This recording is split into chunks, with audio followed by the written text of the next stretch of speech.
for being here. I really appreciate it. This is fun for me because this is my first try at video interviewing, which I can't believe after all these years I have not gotten on the wagon because it's so much fun to see people's faces and their expressions and things when you ask questions. I'm really excited that you are here and you're my first video interview. Lord, Well, no, I am glad to be here, and I'm not in the least bit technically minded, so I'm just following instructions, pressing buttons, and hoping for the best. between the two of us, I do not know what happens. Hopefully, divine intervention happens. but so you have been all over the place. We were talking about that before I pushed the record button, and obviously news is. I mean, the UFO thing is really hitting a fever pitch, and it must be interesting for you to see this, having been somebody who has lived through different versions of the same types of things. And so when you're looking at what's taking place now and the Pentagon getting ready to release their report, news of ATIP and OSAP and all of these things, what are your thoughts on how this is different, or if it is just another version of the same old thing?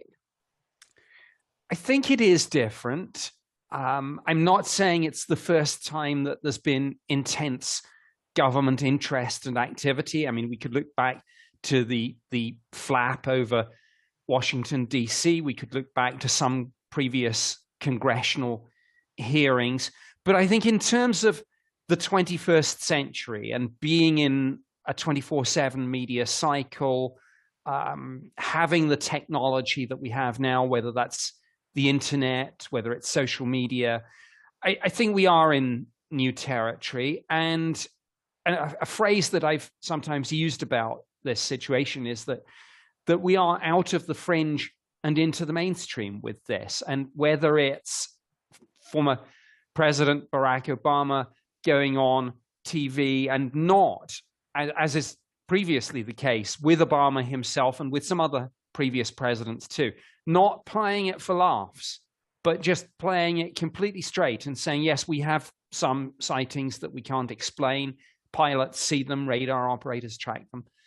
That's new. And whether it's President Obama, whether it's former DNI John Ratcliffe, whether it's former CIA Director Woolsey or Brannon or whoever it is, or whether it's Senator Marco Rubio, we've reached this critical mass in terms of political heavy hitters going on the record about this without the laughter factor, just playing it completely straight, talking about this, framing it correctly in terms of being a defense and national security issue, whatever we're dealing with.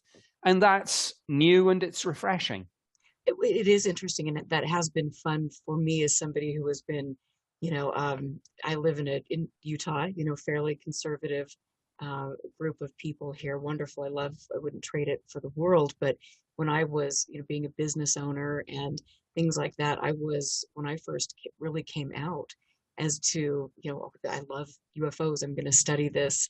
This is important to me. I mean, there were several people that used that as a means to try to discredit me because, this crazy person is looking at UFOs. And now you've got, the whole world buzzing about this. And then, I just have to throw it back to those people and say, must be a little awkward for you now. So it is cool. Yes. It is a refreshing time that people can look at what's taking place. And then, yes, okay, because this is on all of these different platforms, media platforms, people are talking about this in the government, and there is that respect that the subject truly, truly deserves. And it's my hope, and I'm sure it's yours as well, that some of the old stories don't start resurfacing and then discredit what so many have worked so hard to accomplish. And so when you hear rumblings of MJ-12 coming back into the things, even though that was pretty thoroughly debunked by researcher Barry Greenwood, what are your thoughts on that?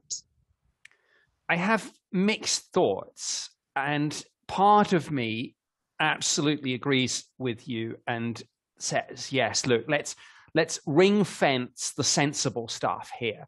And and let's really focus on, I mean, look, for the first time, we've got all these wonderful pilots, you know, whether it's David Fravor or Alex Dietrich, whoever it is, speaking out, and the radar operators and the intelligence community personnel who've either been directly involved with or have knowledge of some of these programs. So I'm thinking, yeah, let's ring fence that. Let's focus on that, and let's just edit out and ignore the crazy stuff. But then, tempting though that is, I think it's a little bit dangerous for any of us to try and, I'll use this phrase, almost like police ufology and tell people what they can and can't look at and what they do and don't want to highlight. So what I would say is this. I absolutely take that point. But if something like that does resurface, people are within their rights to bring it up. But then let's not be afraid to bat that back and say, well, hang on a minute. You do know that this has been effectively debunked. And I suppose the difficulty arises where somebody says, look, I don't necessarily believe the MJ12 story as we have it, you know, all the documents and the kind of fairly far out claims. But what I am saying is that maybe something like that exists somewhere in government. That's much more difficult to disprove.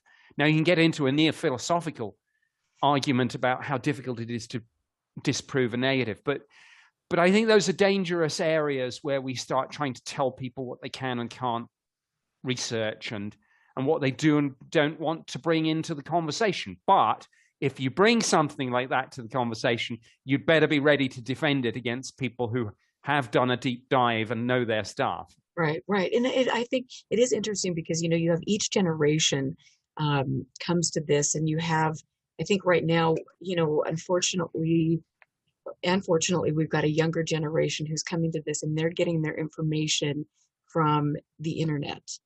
And a lot of the good work that has been done, you know, is not easily accessible. And so they're falling into the traps of maybe going down the Galactic Federation, you know, route, or the benevolent space brothers, who interestingly enough are blonde-haired, blue-eyed space beings in really awkward jumpsuits that are doing their little signals. And you kind of wonder, you know, what, you know, I mean, to me, that gets a little, you know, I feel like we do as people who've done this for a while, when there are such overt overtones of racism in all of this, then we have to kind of step up and say, wait a minute, there's something that's amiss here. And we want younger people to understand that this isn't just, I'm going to come into this and look for UFOs. You know, that this, as well as I do, this is kind of fraught with a lot of landmines if you're not careful.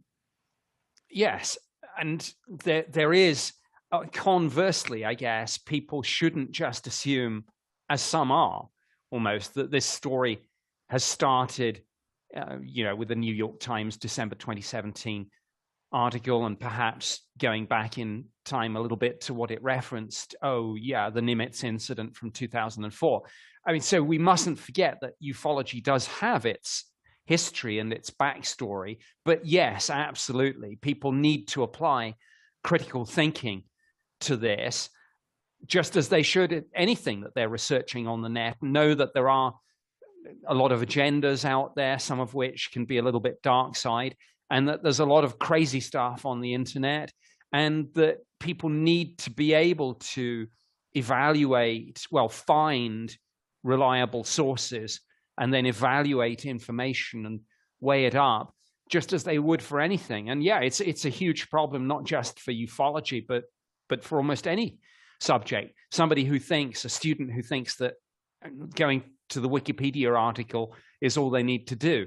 And people who can't figure out that in this subject, in many others, but my goodness, in this subject, the signal to noise ratio problem is huge. You know, it is. And it's been, that for me has been such an interesting learning process, you know, over the years, to come into this as a bright-eyed, bushy-tailed, you know, believing everything I'm hearing. Because why would people from, this group, why would they lie to me? But then, also watching over the years as people have approached me because I'm a public figure to try to get me to push stories forward that in all actuality are probably a little sketchy. And has that happened to you? Have you been approached as a researcher to try to put things forward that weren't on the level? Oh yes, sometimes someone will say, you should be looking at this case, or you should be looking at that case. Why aren't you looking at what this channeled entity is telling us, or why aren't you looking at this case? Well, two things. Firstly, I just have a lot of other commitments too, so there's only so much time I can devote to all this, and obviously at the moment I'm, like most people in this field, I'm paying a lot of attention to the upcoming report from DNI to Congress and all the associated things to do with that. I don't necessarily, if someone says, but why aren't you looking at this case, have time to do a deep dive into something that's new to me, just because there's only so many hours in a day. And then when it comes to all the other things, people I think assume that you're going to share their worldview and that they're going to assume the same level of proof that they have. Well, I set the evidence bar quite high. So when someone says, why aren't you looking at this wonderful channeled information? My thing is, well, even if they can't for any reason give us all sorts of things like cancer cures and things, at least just say enough to get our attention. At least give us a sort of, one. I mean, there are many problems out there. Those lists that you see, major unsolved problems in mathematics and in physics and in computer science and things like that. Well, give us the answer to one of those, just as an attention getter. And if one of these channeled entities says, look, I get that a lot of you might think this is just being made up. To prove it isn't, here's the solution to P equals whatever that classic one is, P versus NP, the P versus NP problem. And it's like, if they would do something like that, I'm sure someone like me and many other people would say, okay, you've got my attention. But it never goes like that. The only messages you get are, we are here for the benefit of all humanity, and until you set aside your differences, and it's all very worthy stuff, but it's just new age buzzword bingo. And frankly, if the channeler isn't making it up, which sometimes they probably are, then it's almost certainly coming from their subconscious, and it's just what they want to believe. So I set my evidence bar quite high, and I say, give me the radar tapes, give me the pilot testimonies, give me the MASINT, give me the congressional documents, those sorts of things. And it doesn't necessarily always make me popular. Well, you know what? My thing is being popular in the UFO world is probably not high on my agenda. Because I think if you're not pushing buttons and asking critical questions, then you're going along with some of the nonsense and things that are basically, I think, just stories that have been inserted into the narrative to keep us spinning and spinning. And I want to ask you, because you were with the Ministry of Defense and you were over there, and I want to know about Project Condyne and what everything, all of that, because that, to me, I've been reading that as of late, and that is really fascinating. And it's fascinating, and I wonder why we don't have something like that we've released here in the United States. Sure. Well, Project Condyne was an intelligence assessment of the phenomenon. So in one way, the DNI report to Congress should be that sort of intelligence assessment. Now, I think Project Condyne was a classic example of something I've seen in the Ministry of Defense quite a bit. A good study, but a rather actually, in many ways, poor final report, because it was very much went down the rabbit hole of the author's little personal pet theory about UFOs, that we were dealing with some sort of exotic atmospheric plasma phenomenon. And that's a perfectly good theory, but it's by no means proven. And in many ways, the Project Condyne final report just tried to explain one mystery in terms of another. And that's just not the way that it should be done. But what Project Condyne was, it was an attempt to break away from previous failures. Previously at the Ministry of Defense, myself and my predecessors, I mean, somebody had been doing that job dating back to 1953. You do 2, 3, 4 years and you just get posted to something else. So many different people had that job over the years. And our methodology was always that we would get a sighting, it'd be reported to us, we'd investigate it, and we would come to a conclusion. You know, this one we think is military flares dropped during an exercise or something like that.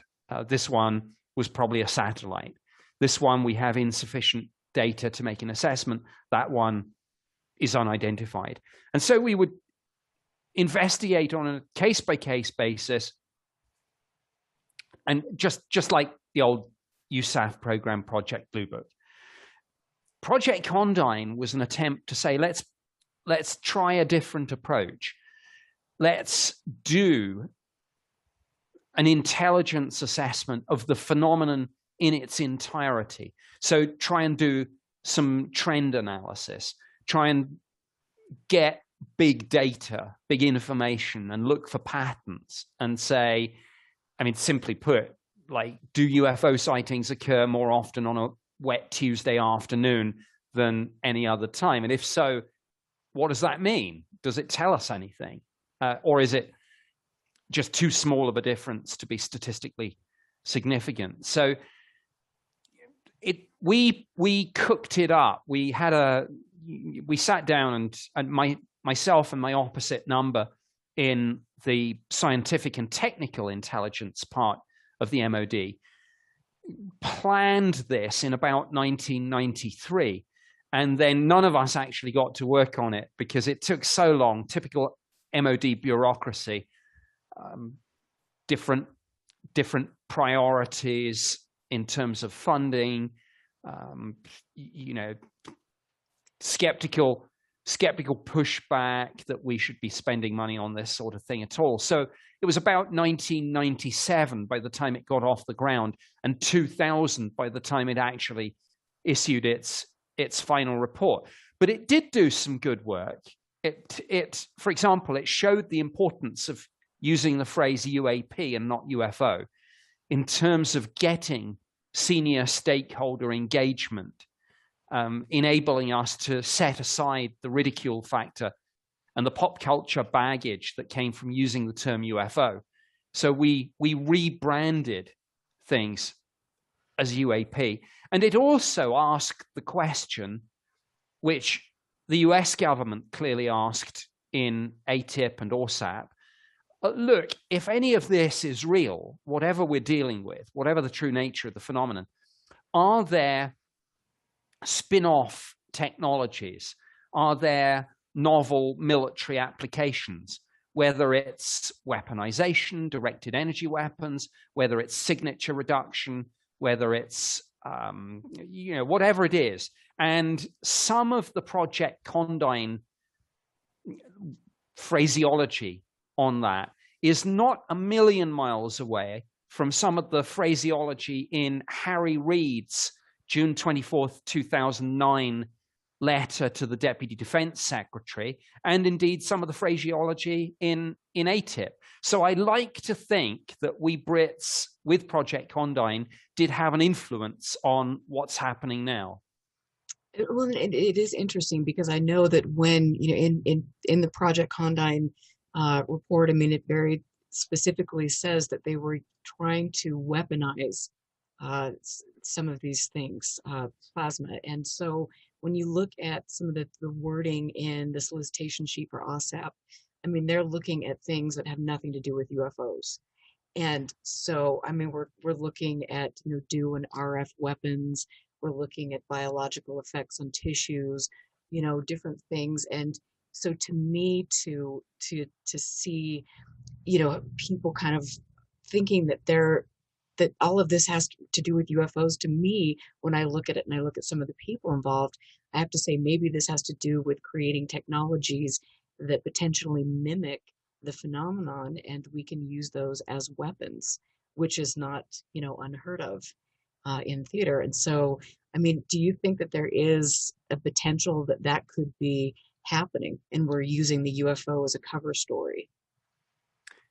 Absolutely. I mean, very often in intelligence, you try to actually hide a capability or an asset that you have, but conversely try and talk up and sometimes even invent a capability that you don't have. And one absolutely has to ask oneself why the US government is now reversing a sort of 70, 80 odd year policy of downplaying and debunking this and actually talking it up. And they are talking it up because, for example, when the Times published the details of ATIP and then the 2 and later the 3 US Navy videos, or the best known ones, later on the DoD issued press releases about this. And there was no need to do that. A spokesperson had confirmed that they were genuine videos to the Times and to the Post and to Politico and to anyone who asked. They had a line on it. So by putting out a press release, it was almost like a step too far. It was completely unnecessary. Why? It's almost as if the fire was dying down, but it was the US government that itself threw a little bit of gasoline on it to reignite it. And absolutely, when that happens, people should be asking, why are they trying to do this? And it's not the first time. I mean, one can look at the U-2 and the SR-71, the Oxcart program, and one can say that when pilots started seeing these things, that's when the US government itself, to some extent, started promoting the UFO narrative, trying to kickstart the conversation, because it was better, I suppose, that the Soviet defense attaché sees a story about flying saucers than sees a story about next generation aerospace tech. And and I do have to wonder, and it is funny to me to see how, you have a certain faction, a group of people that is pushing, really pushing things and mounting campaigns about this new disclosure and different things. And I am wondering, now with rumors that Luis Elizondo is going to be running for office and things like that, what is there a political agenda behind that? And I also wanted to talk to you because this has been something I've looked at that has been raising my hackles up a bit. They are phrasing things in ways, patriots, that using very specific wording that some could conclude are racist dog whistles. And so is there a connection and some sort of political bent to all of this? I mean, it is my feeling that there is, especially when a majority of people are going on Tucker Carlson, or they're going on, very right-wing media sources, and like I said, they're using the patriot thing, and we've got to distrust the government. We need to rise up, and I mean, we're going to blow ufology up, and it just to me is very odd. What are your thoughts? Well, I first of all, let me confess, guilty as charged. I mean, I've probably been on Tucker's show like about 11 or 12 times, and because of that, I think that led to follow-up invitations from other Fox shows like Fox and Friends and Fox Business.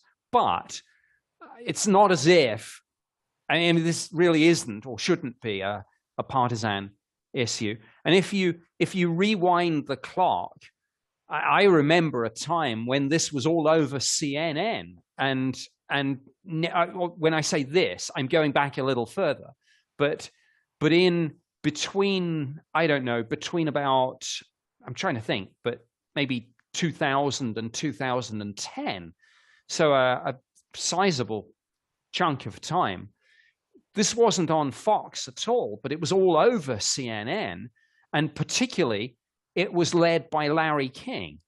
And Larry King featured this because of a close personal interest on Larry King Live time and time again.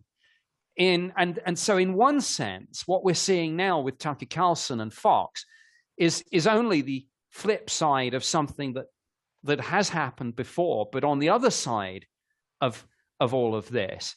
Now, I'm not, all this talk about disrupting ufology and I think that's just provocative language sometimes to get people's attention.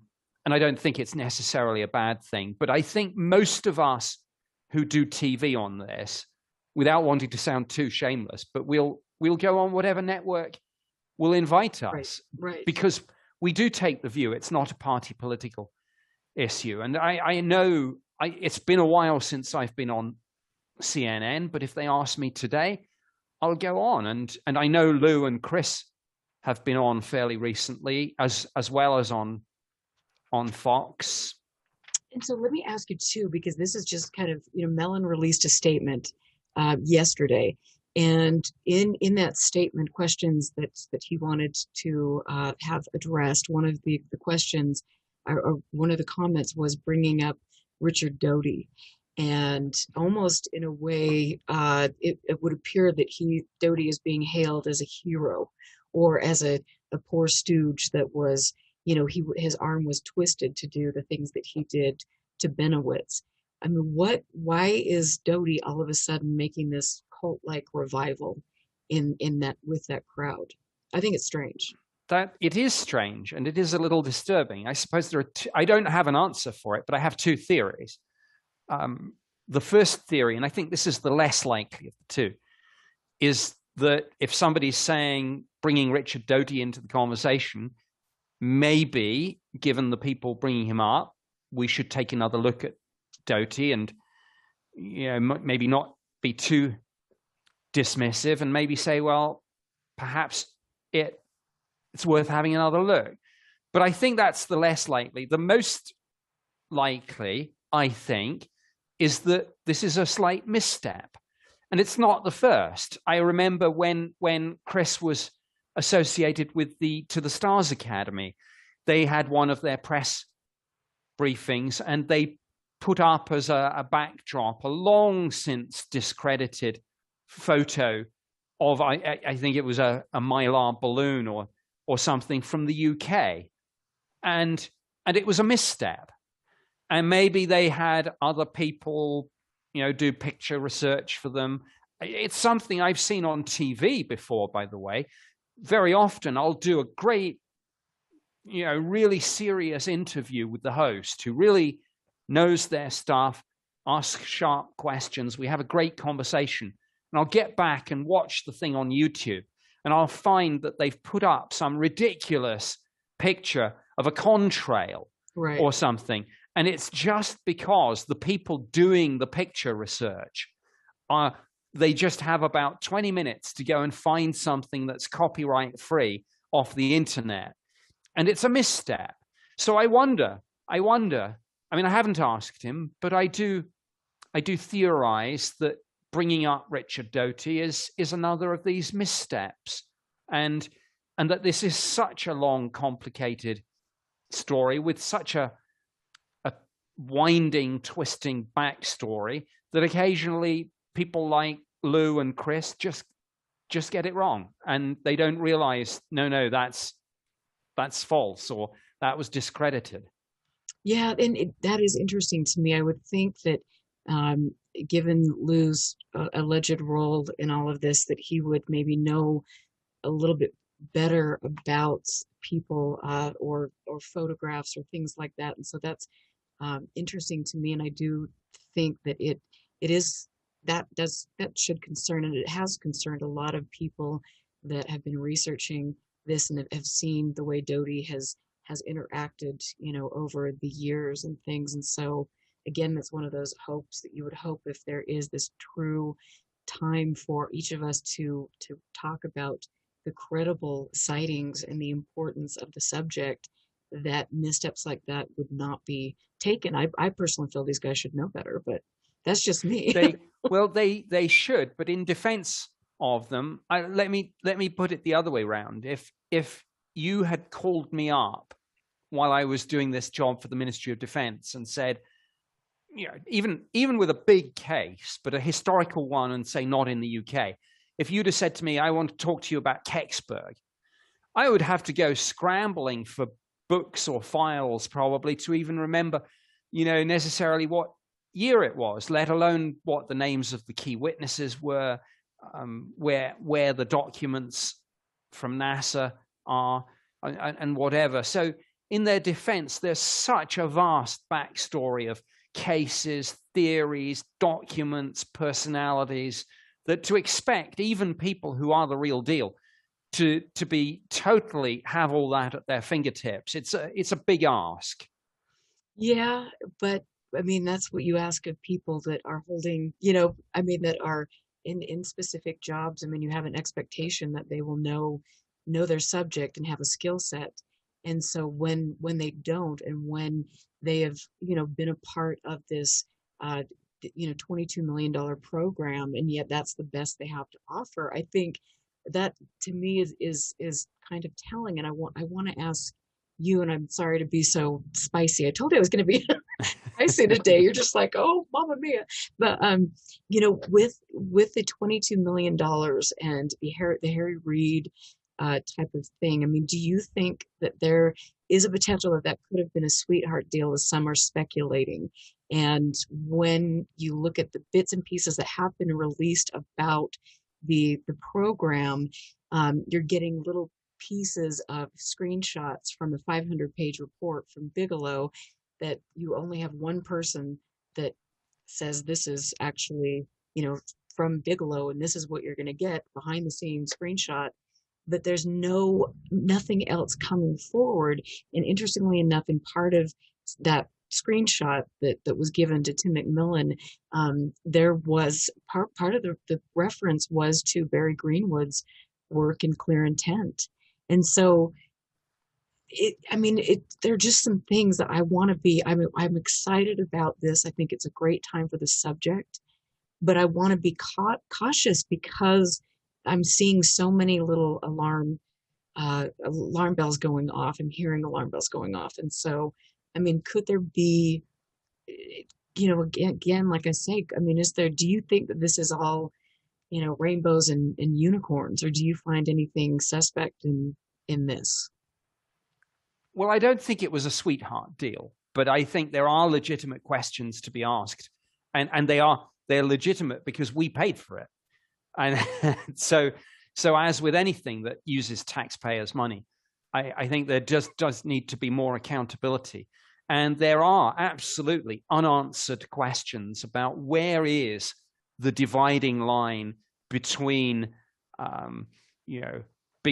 Bigelow Aerospace, advanced space studies material, ORSAP, ATIP, and where is the line between Robert Bigelow's passion project and something that we, the taxpayers, paid for and are entitled to expect a decent output from?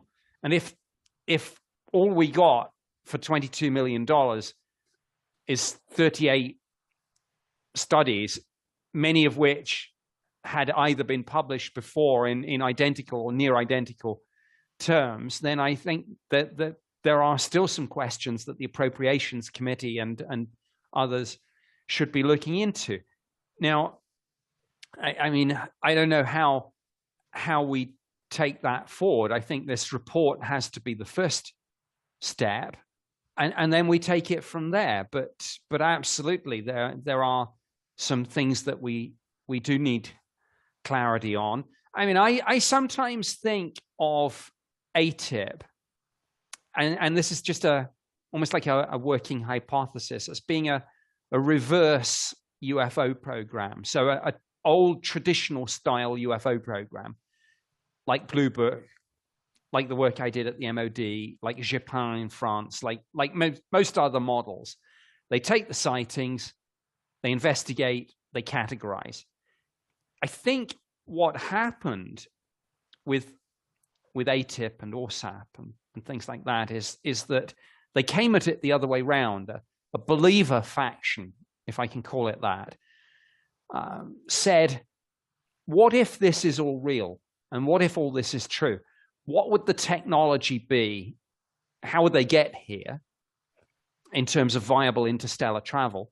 And taking our earlier discussion about condyne, can we figure out that technology? Are there other derivatives like weaponization from it? And so you get these studies into anti-gravity, warp drive, stargates, wormholes. I mean, I'm surprised that more senators haven't turned around and said, I'm a little bit disconcerted that you're spending our money on research into stargates. What is a stargate? Is it even a real thing? Right. I want to see. Was this value for money? And that's a great point. And again, that kind of brings up, because it's some of the same people were involved, that you saw from Stanford Research Institute, Puthoff and co, who were involved with that, and they claim that that their funding was squashed because of this ultra religious kind of right wing group of people that just were too freaked out about this. And so do you think, which I think honestly, the more I research this, I think that was a story created by them, just to kind of throw things off. And I know that they've used that as a convenient cover, but what are your thoughts on that? I mean, I know there might have been some of that with the Condyne, Project Condyne, and things, in the fellow that authored that, who kind of went off that religious angle there for a little bit. Yes, there is no getting away from the fact that the author of Project Condyne's final report did have some rather odd religious views, very much tying in with what I guess you'd call almost like apocalyptic end time narratives.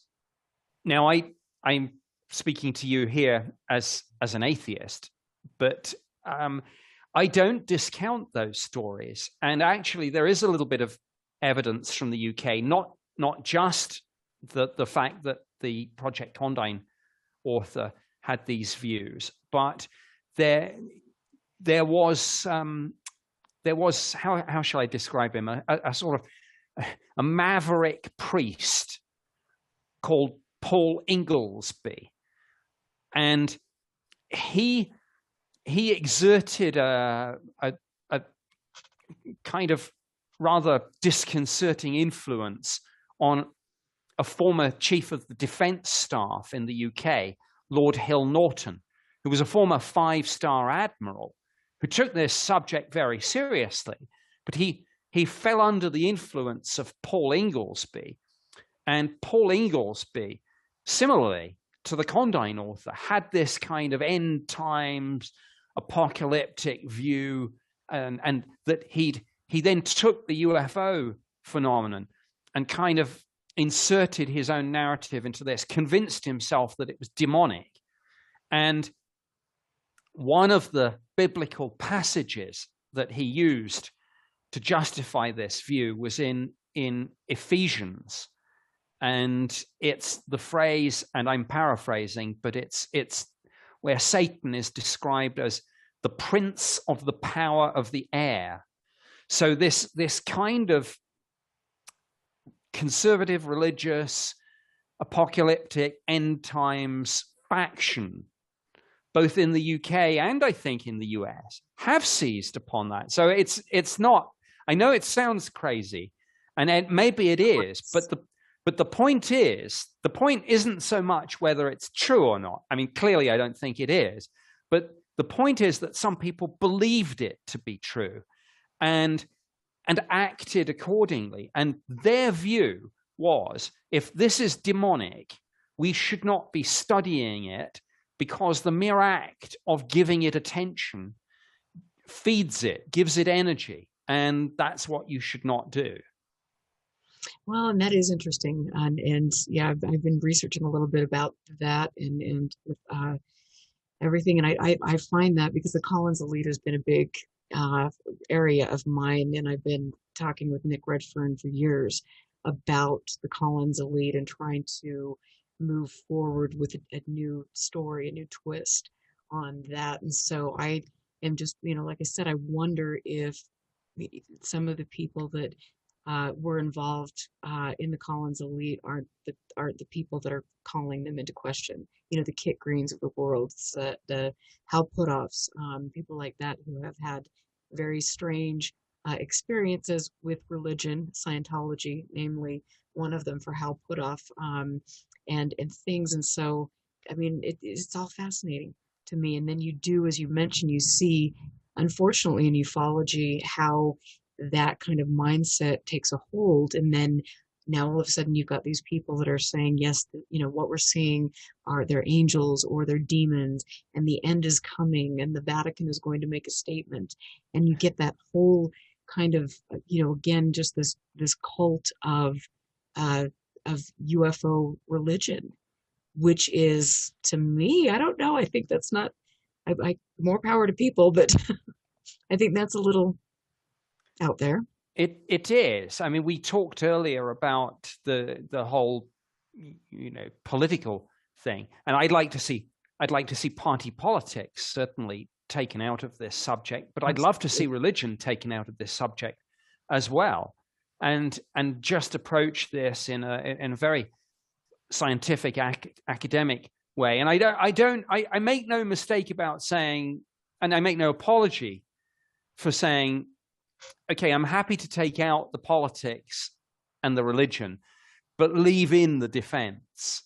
And because I do stand by my belief that this is a defense and national security issue. And I think just the close proximity of the phenomenon, whatever its true nature, automatically makes it a defense and national security issue.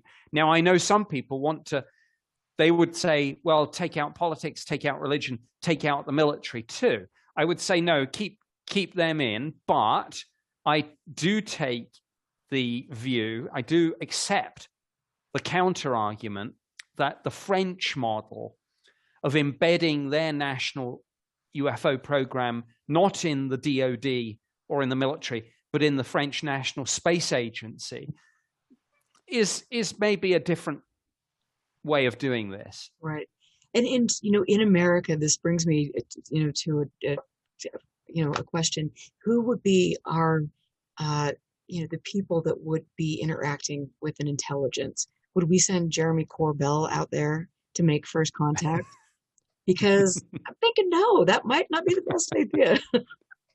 I mean, who would make that decision? How would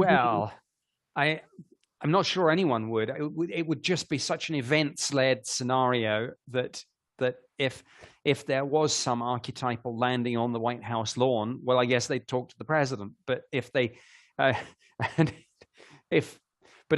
it was a case of choosing someone, goodness, I don't know. I would say, don't choose a politician, don't choose a bureaucrat, don't choose a theologian.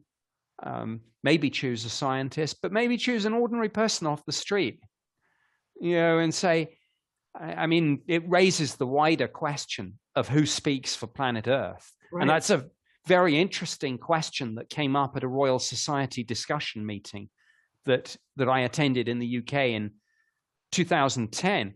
And there was, somebody suggested setting up some little group of wise men and women. I think the phrase sages was used, and somebody shouted out from this little session, sub working group that we were in, well, what about the other 7 billion people? Do they get a say? And it was a good point. So and what about the people who don't have a voice at all in our world? So I think those are very profound philosophical, ethical questions.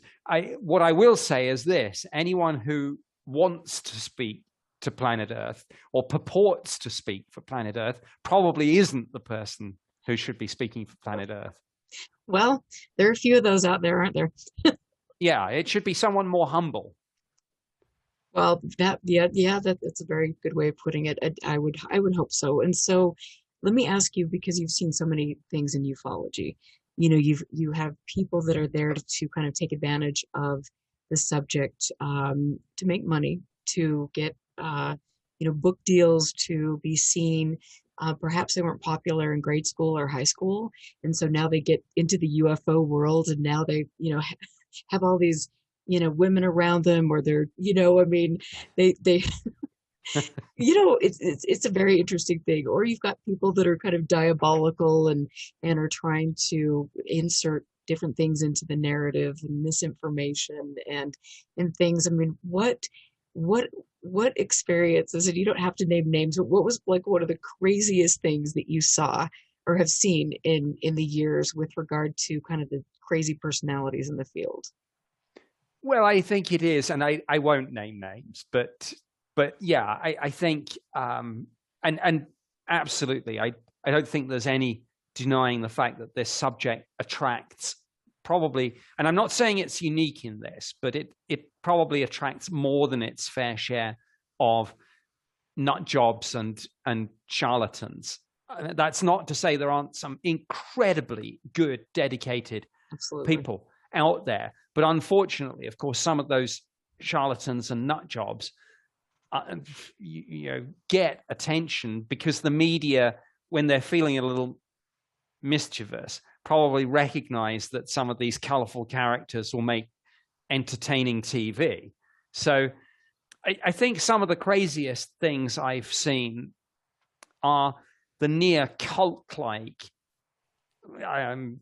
dynamics of one or two people in the field constructing for themselves a very sort of complex backstory that involves wildly implausible things that they've supposedly done and places they've been, and people, whether it's deep state players or extraterrestrials with whom they claim to be in contact, and people turning up at UFO conferences with an entourage, with sort of almost like a staff, with maybe groupies, with security details. Where are my freaking groupies? Where are my groupies? I need security details. I just need an assistant to do audio for me, but I mean, yeah, it's like, hey, never mind that, just fix my Zoom.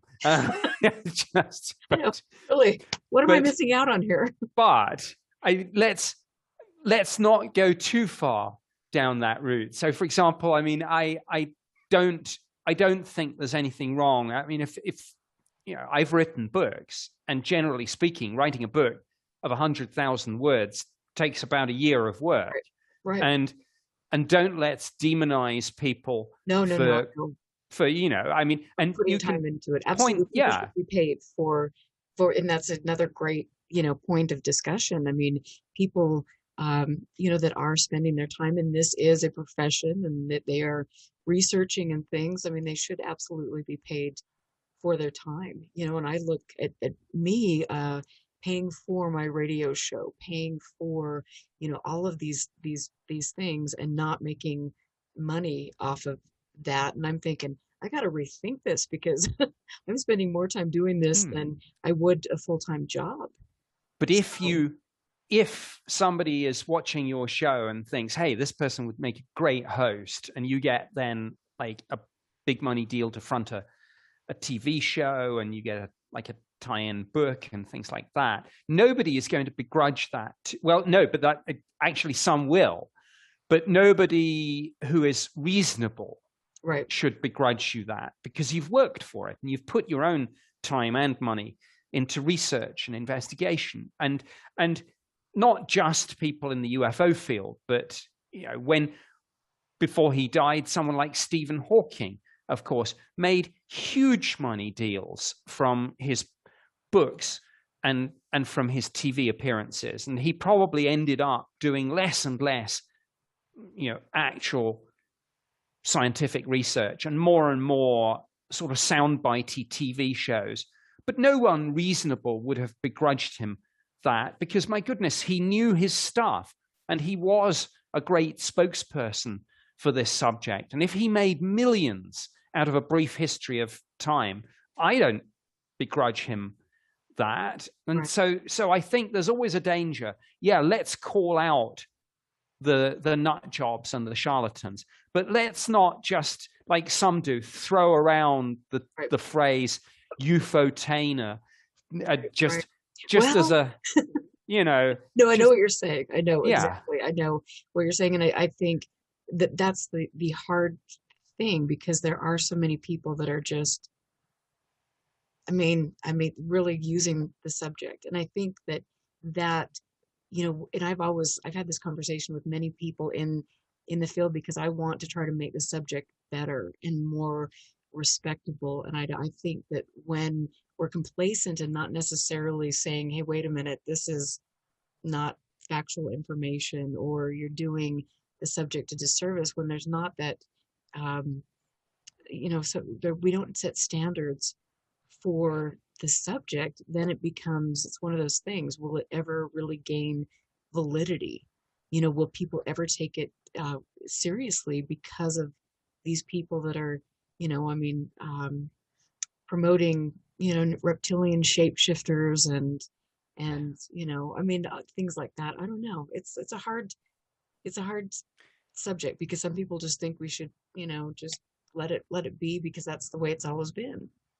It's difficult. It goes back to what you were saying about Chris Mellon suddenly bringing Richard Doty back into the conversation. And my point was, yes, but people to some extent have to be free to bring what they want to the table and let the chips fall where they may. So I take the point, but how would you ever, people from time to time talk about setting up some sort of governing body, but who gets to be on the governing body, and who person with the biggest biceps? No comment. Well, that won't be me, but let me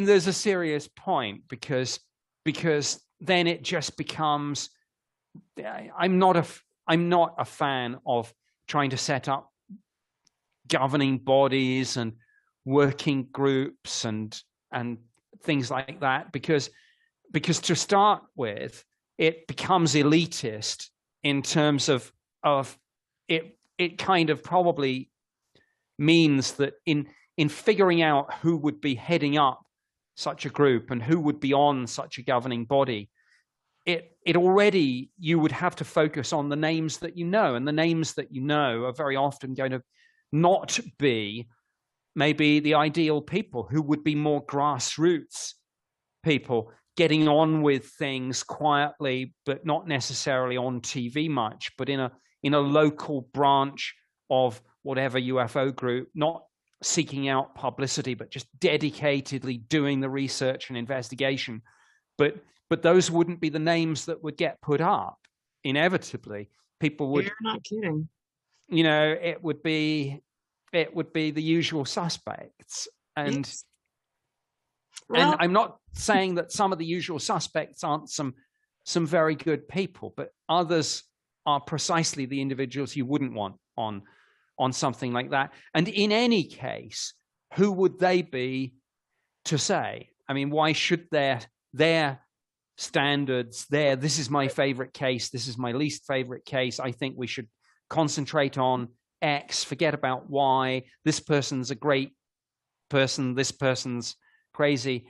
I'm not saying they wouldn't be right some of the time, but I'm just not a fan, in terms of democracy and open access, in letting a small elite group set standards and impose standards and guidelines on everyone else. Right. And I mean, I think that, again, an excellent point, because the people that would be setting the standards, I mean, you look at organizations like MUFON or different, I mean, attempts at doing the same types of things, and it inevitably turns out to be, I mean, maybe not the best, not the best situation. It turns into, I mean, just because it's such an unusual subject, it turns into, a little gossip festival, or, certain person wanting the biggest portion of the sandbox. And, I mean, and so it's just, yeah, that's fascinating.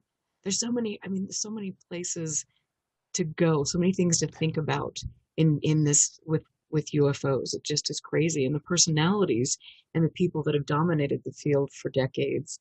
I mean, that's an interesting thing. And so I have to ask you, when you look at, like Bigelow and crew, and you look at people that have, for, I mean, upwards of 30 years, they have been doing research into the paranormal, into UFOs, allegedly. Has Bigelow given information back to the public, or has he just kept that, kind of close to his vest? And why wouldn't he? Because I remember back in the day when John Alexander was talking about NIDS, and that things would be put forward to the public, and then he got kind of, from my understanding, reined back in, and then none of the information was truly put forward to the public. And so what should we expect things from people? I mean, should we expect information to be put forward, or are we just okay being, people that are worshiping these people, even though they're maybe just creating stories and not giving us real information? If That was a long-winded question there. But it's an important one. If Robert Bigelow has paid for something, then I think he is entitled to do what he likes with it. So What if he paid for it?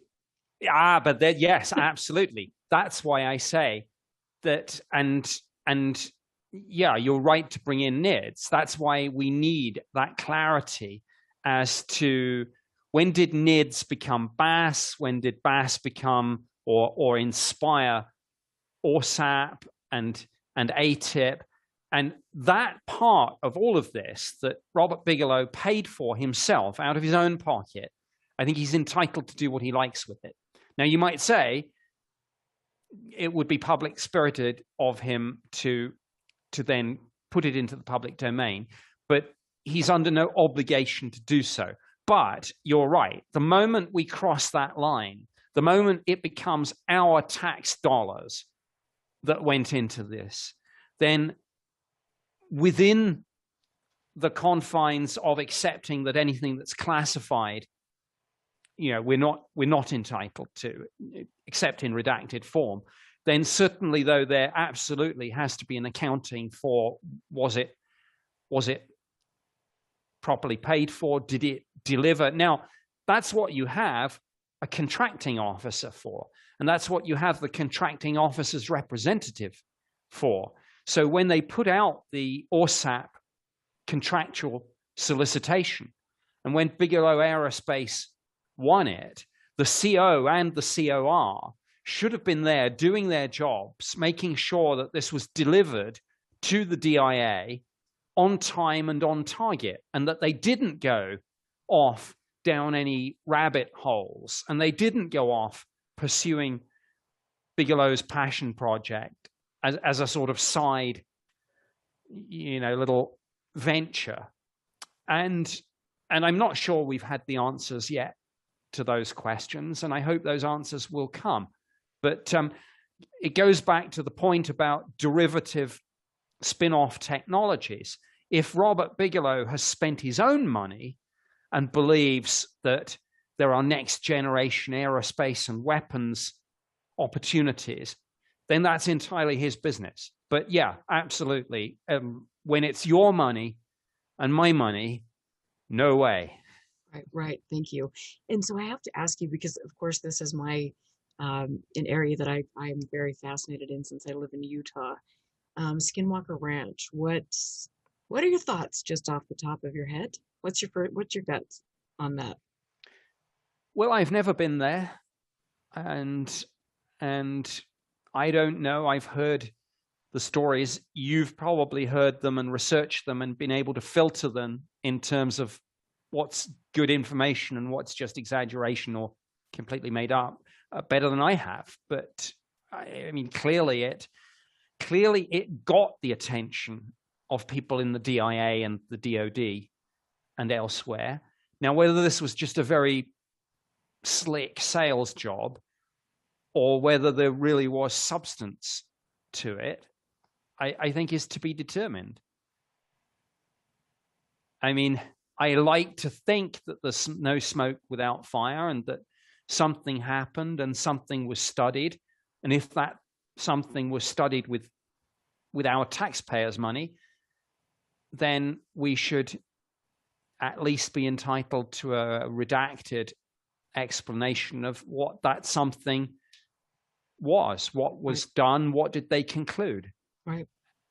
And if it was just the same old faces believing weird things and managing to convince Harry Reid and a few people that we should be spending money on things, then if it didn't come up with the goods, now it's okay to try and fail if you genuinely think that there's something there. I mean, there are plenty of times when research and development money has been spent on something which people genuinely thought would work and it just didn't.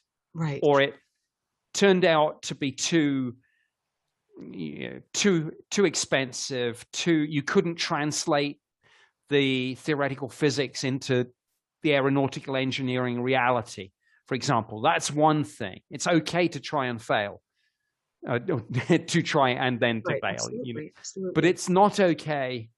It's not okay to really know that there's no real chance of this and spend somebody else's money on it. Right. And thank you. I mean, and I think that's been very interesting for me as I've kind of gone in depth in my research about the ranch and the way that it could have been used as some sort of psychological operation. But I think it was interesting that the people that were there at the ranch were not given any equipment. They had to bring out their own equipment. There was nothing on the property that would be gathering data, and so all of these things just make you question what was the real purpose. Was there another group outside of the smaller group on the ranch that were studying people like they were little hamsters and introducing different things that they didn't know about, or was there just simply nothing going on? And so that's been it's been a very fascinating journey for me, and I'll have to I'll share more about that some other time with you, because it really is it's a trip, and the things I've learned are not the areas I expected to go.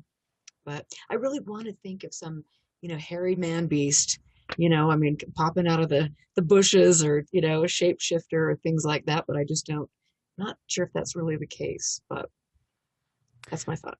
No, and I mean, it's an interesting point. Is Skinwalker genuinely a focal point for something truly bizarre?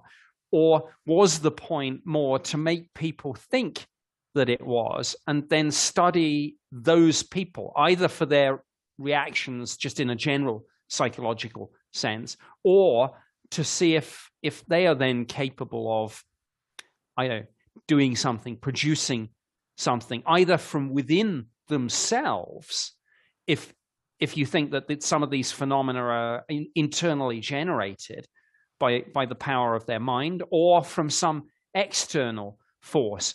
And when I say external force, I mean, I'm covering all the bases. I mean, it could be geological, it could be atmospheric. I don't rule out extraterrestrial, but the point is, what did the people setting this up believe, and what were they trying to achieve? Right. And yeah, it's fascinating. And I want to ask you, are there any places in the UK that you can think of that might have been similar, where the government kind of did a psychological operation to see how people would react? Well, I think you could even say something like Rendlesham Forest might fall into that category, because although people are aware of the Rendlesham Forest incident as being a sort of flagship UK UFO case, almost everyone you speak to about it says, oh, and there's something really weird about that area. It's very creepy. And it's an area steeped in thousands of years of history, everything from burial mounds to allegations of paranormal events, whether it's ghost sightings or something else. So maybe an area like that. And like I say, with Skinwalker, doesn't necessarily have to be anything there. Maybe the most interesting and important thing is if the people think that there is something there. Are there observable physiological changes in those people when they think that they are in one of these window areas, or where they think that they are or might interact with something other?